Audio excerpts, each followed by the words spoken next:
Brazil is bracing for what may be its worst ever coral bleaching event, as extremely warm waters damage reefs in the country's largest marine reserve. Pedro Pereira is a coordinator for the nonprofit Reef Conservation Project. Os recifes de corais são organismos muito Coral reefs are very sensitive to changes in temperature.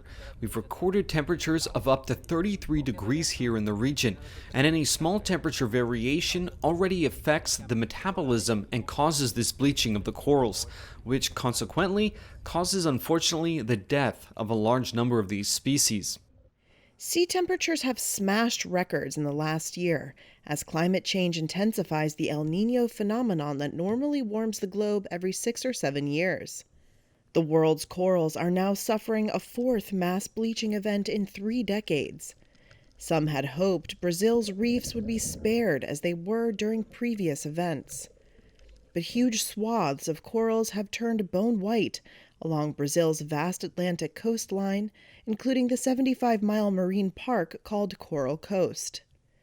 Nearly 100% of the corals in some parts of the marine park have been affected, and some have begun dying, a research director at the Coral Vivo Institute told Reuters.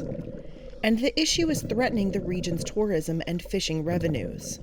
O turismo depende. Tourism depends on coral reefs. Fishing depends on coral reefs. So any alteration or change to this ecosystem will alter an entire production chain, including a community that depends on the resources of the sea for its survival. Reef tourism generates an estimated $175 million each year for the relevant municipalities, according to the conservation charity Boticario Group Foundation. Thousands of people also work in small-scale fishing, virtually the only economic alternative to tourism in certain areas.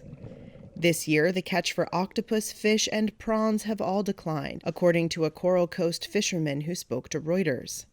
The reefs previously have only been hit by one deadly bleaching event in 2019 to 2020, which killed up to 50% of the region's distinct species of brain corals and 90% of its branching fire coral. Corals can recover if waters cool in time for them to be repopulated by the microalgae that live in their tissue. Scientists say that whatever survives should be studied to determine what traits help make it more resilient.